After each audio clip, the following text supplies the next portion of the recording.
Halo, assalamualaikum. Apa kabar teman-teman?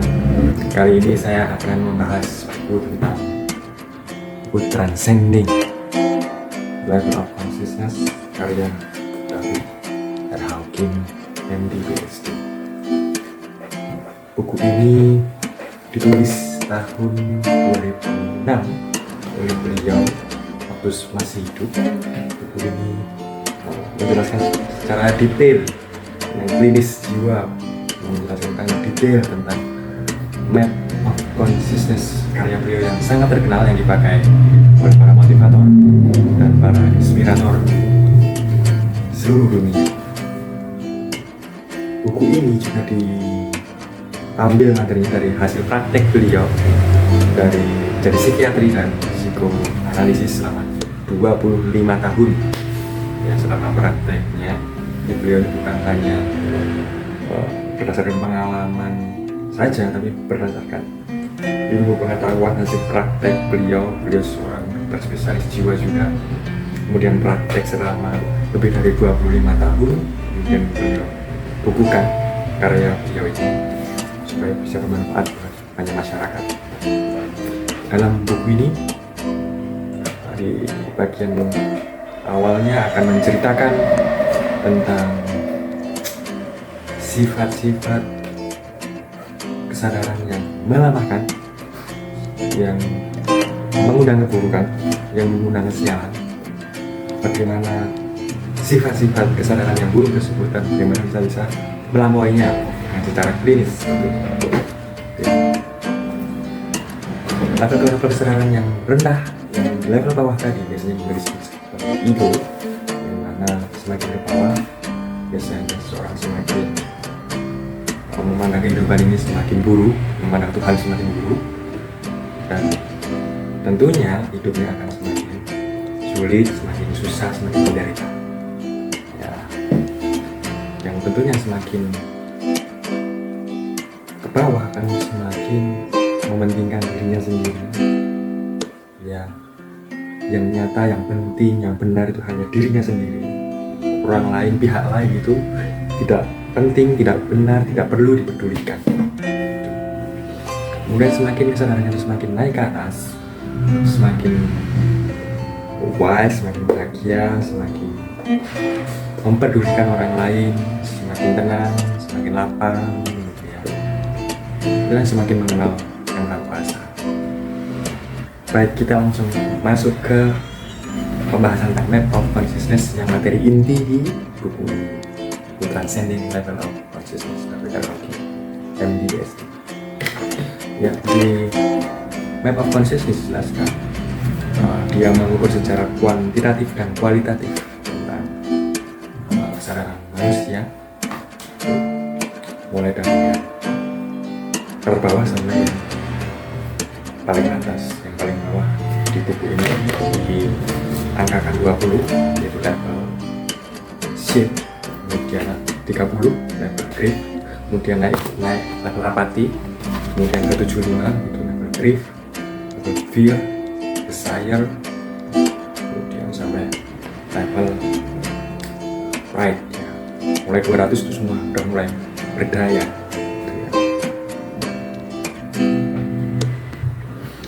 Level 30 level shame itu diri menjadi sebagai yang sering terbuang, jadi efeknya dia akan malu. Kemudian depresi akut yang melumpuhkan jiwanya, dia bersifat jiwa yang terjebak di shame ini, dia akan benci terhadap dirinya sendiri, merasa ditinggal oleh Tuhan dan sosialnya. Kemudian di level kill level 30 itu dirinya sebagai merasa yang sering bersalah, dirinya yang sering merasa jadi korban, dirinya itu yang sering jahat gitu, sering menyalahkan dirinya sendiri, menganggap Tuhan itu yang suka hobi, yang sering mendukung. Yang salah satu solusinya adalah yang pertama kesadaran untuk mau segera melepaskannya, ya.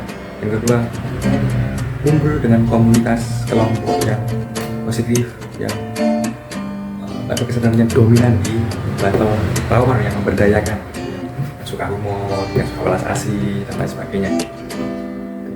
Kemudian di level selanjutnya, di level 50, skala 50 itu apati, yaitu diri sering merasa sebagai yang tidak berdaya, diri yang sering merasa putus asa dari pertolongan Tuhan tanpa harapan gitu ya.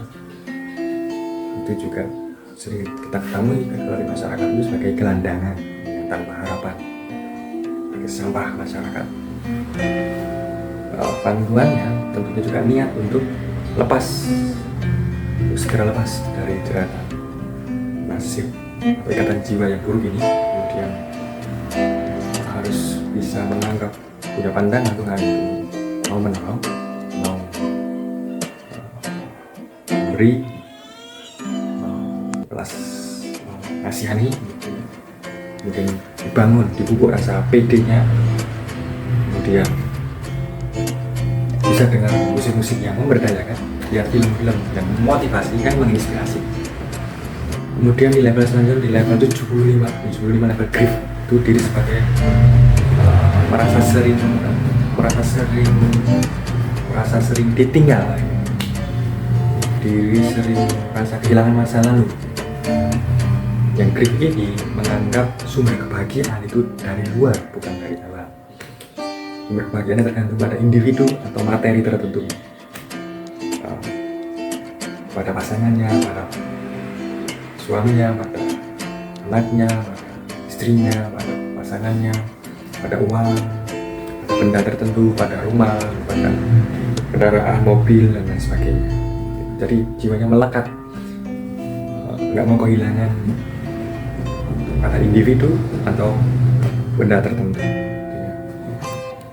Ya, salah satu bantuan untuk melepaskannya ini adalah ya tidak menolak takdir. Ya, semuanya itu mengendali takdir, itu bukan makhluk gitu. Mengendali takdir itu Tuhan. Kemudian yang tips yang kedua untuk melepaskannya adalah melepas rasa kepemilikan, yang mana sejatinya semua yang kita anggap milik kita itu sejatinya adalah milik Tuhan. Makanya kita di level ini perlu sering menemukan prinsip-prinsip kebenaran.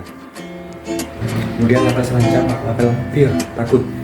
Diri sering merasa sebagai yang terancam. Diri menganggap memandang orang lain, pihak lain itu berbahaya. Ya, menganggap orang lain akan menyakiti, pihak lain akan menyakiti. Misalnya yang takut kehilangan kerja karena akan pecah bos gitu ya. Ya, salah satu tipsnya supaya nggak fear itu kita bisa tanya, setelah misalkan takut kerja gitu ya, kita tanyakan, kalau kehilangan kerja resikonya apa? Setelah kehilangan kerja apa resiko? Oh, mungkin nggak punya duit, nggak dapat gaji. Kalau nggak dapat gaji, terus kenapa? Kita tanya seperti itu. Ya, nggak bisa beli sesuatu. Kalau nggak bisa beli sesuatu, terus ya yang mana ujung-ujungnya akan meninggal ya, nanti. Padahal sejatinya ketika yang dianggap manusia meninggal itu adalah hanya fisiknya saja. Diri sejatinya itu akan terus masih ada. Yang meninggal, yang hilang itu hanya bagian fisik kita. Diri sejati kita itu masih ada karena bagian non fisik. Itu ya, salah satu cara tips untuk menghilangkan rasa fear. Terus bertanya, setelah itu apa? Setelah itu resikonya apa? Yang mana biasanya ujungnya itu adalah kematian yang ditakuti itu. Karena kematian itu yang hilang itu hanya bagian fisiknya, diri sejatinya non fisik akan terus ada. Kemudian level selanjutnya yang 125 itu level desire ya, diri sebagai yang sering kekurangan. Ya, hasrat ini ujungnya nanti bisa berujung pada canduan, kecanduan drugs, narkoba, pornografi yang banyak diingat masyarakat dan lain sebagainya, berkaitan dengan memperoleh individu tertentu atau memperoleh barang tertentu, memperoleh uang, memperoleh orang dan lain sebagainya.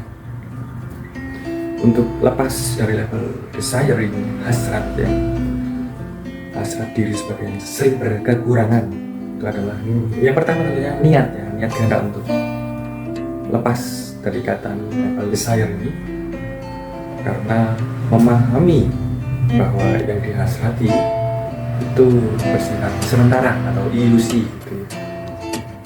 Yang kedua bahwa tujuan itu didapatkan dari desire, menggebu-gebu, dari sebuah kehendak, keputusan, komitmen untuk terus fokus pada tujuannya, bukan menggebu-gebu terus keinginan, merasa berkekurangan seperti itu. Kemudian level selanjutnya adalah level anger, marah, yaitu diri sebagai yang sering menuntut pihak lain yang berubah, yang salah itu di luar diri. Semuanya salah kecuali dirinya sendiri gitu ya. Sering terekspresi sebagai benci kepada seseorang atau sesuatu, suka bertengkar, hobi berselisih. Level anger ini bersifat merusak dirinya sendiri, merusak emosinya, merusak dirinya, berefek pada kesehatan fisik juga, dan merusak orang lain. Salah satu solusi untuk lepas dari rasa anger, rasa menuntut ini adalah menyadari bahwa keadaan akan berubah jadi lebih baik itu bukan fokus mengubah pihak lain, tapi fokus mengubah diri sendiri, mengubah ada di dalam diri kita.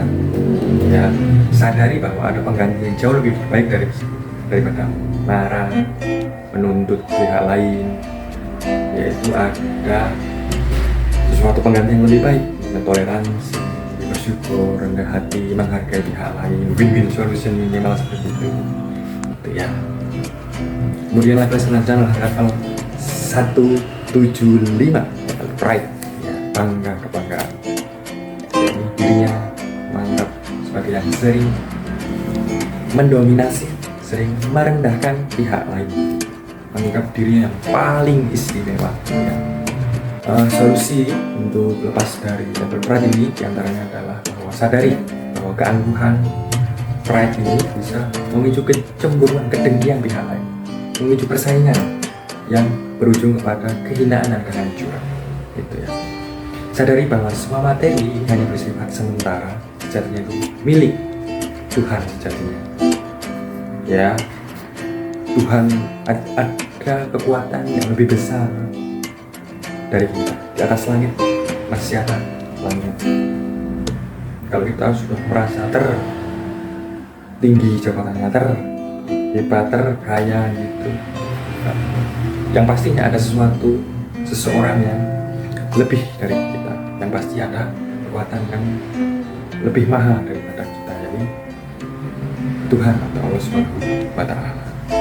Dan menyadari bahwa Tuhan yang menguasai dan memiliki bumi seisinya, alam raya ini sangat luas ya. Diri kita ini gak ada apa-apanya, makanya jangan suka merendahkan dan menganggap orang lain, pihak lain itu remeh gitu ya. Gak ada orang satu di dunia ini yang hanya sanggup menggantungkan dirinya sendiri tanpa bantuan pihak lain. Kemudian kita naik ke level yang lebih berdaya, level 200, level courage, keberanian ya. Diri sudah mampu bertanggung jawab atas segala hal yang baik buruk maupun baik. Diri sudah tidak suka menyalahkan pihak lain ya. Sudah menyadari bahwa segala hal yang terjadi itu ada peran serta diri kita sendiri. Jadi kita mulai berani ambil tanggung jawab gitu ya. Kemudian di level ini hidup sudah mulai lebih menarik dan menantang, lebih peduli dengan orang lain.